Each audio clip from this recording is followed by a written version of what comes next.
Listen, you didn't come to Gen Con. Don't worry, you don't have to. There are a lot of new games here, a lot of FOMO, a lot of things you can't get your hands on. But that's okay, because the world is full of board games, and there's so many great ones out there that you can actually purchase now. At your local retail store, online from retailers or distributors, there's a ton of access.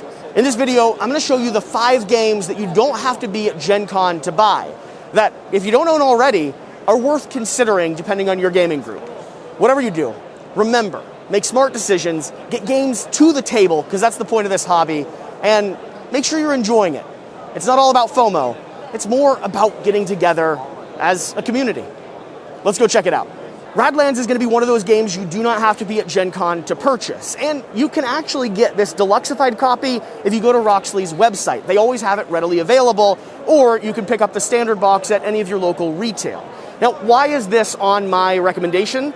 It came out a few months ago, and we did some coverage on it back then, and I really liked both the illustration, the artwork, the post-apocalyptic theme, the kind of Mad Max vibe that it gives, but then on top of that, it's a head-to-head 2-player card play / skirmish game where you're drawing up a hand of cards, cycling those into your tableau, and trying to rip apart your opponent's buildings and structures.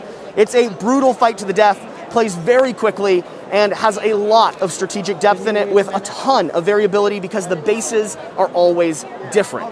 This is a fantastic little game, and if you're looking for something new to add to your collection, it's substantial enough you don't need to give in to FOMO. Go check it out.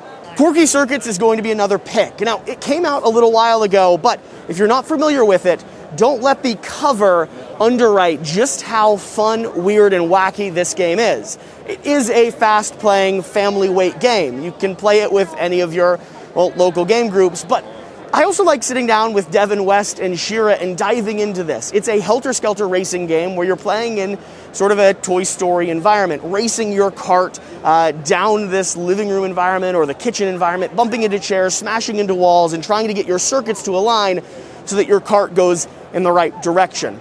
Trust me, if you enjoy a good laugh out loud racing games, Quirky Circuits from Plaid Hat Games is one of those gems that you don't have to be here to pick up. In retail and online recently is going to be Long Shot. This is a roll and write betting and bidding game where you're trying to get as much money as possible.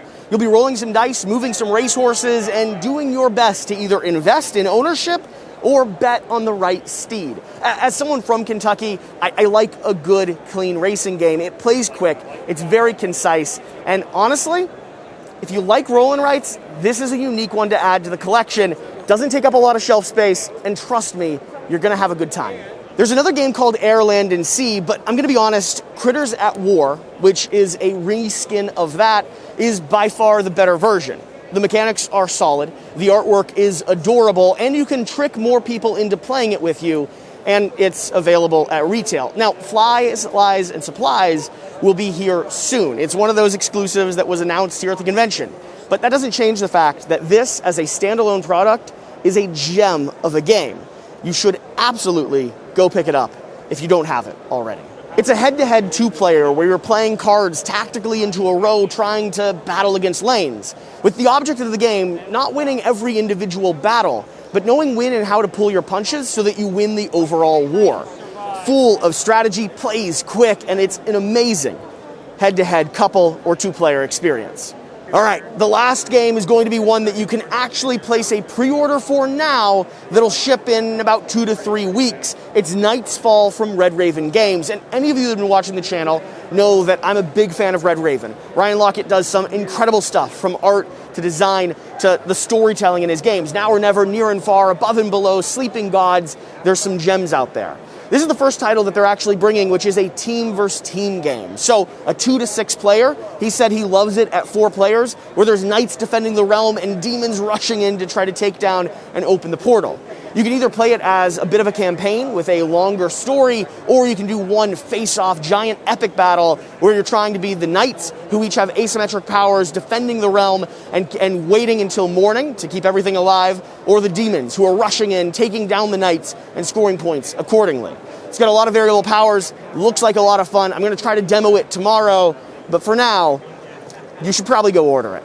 Again, this one, exclusive, new, exciting, but you don't have to be at Gen Con to buy it. Hey, hopefully you've enjoyed this video. I have links down below for all of the games we just talked about, where you can hopefully pick them up, assuming that they're not all sold out by now. That being said, if you're here at Gen Con, I hope you had a great time and survived the weekend. If you weren't here, don't worry, you didn't miss that much. It's fun, chaotic, exhausting, but at the end of the day, this hobby is about playing games. And the reality is, you can still get access to the most amazing titles, from historic games that are well-loved and recreated, to brand new titles that are coming out, and I hope you do so. Whatever the case, whatever you do, remember to do the important thing. You should go play some games. I should drink a Red Bull or take a nap, and we'll see you next time. Bye.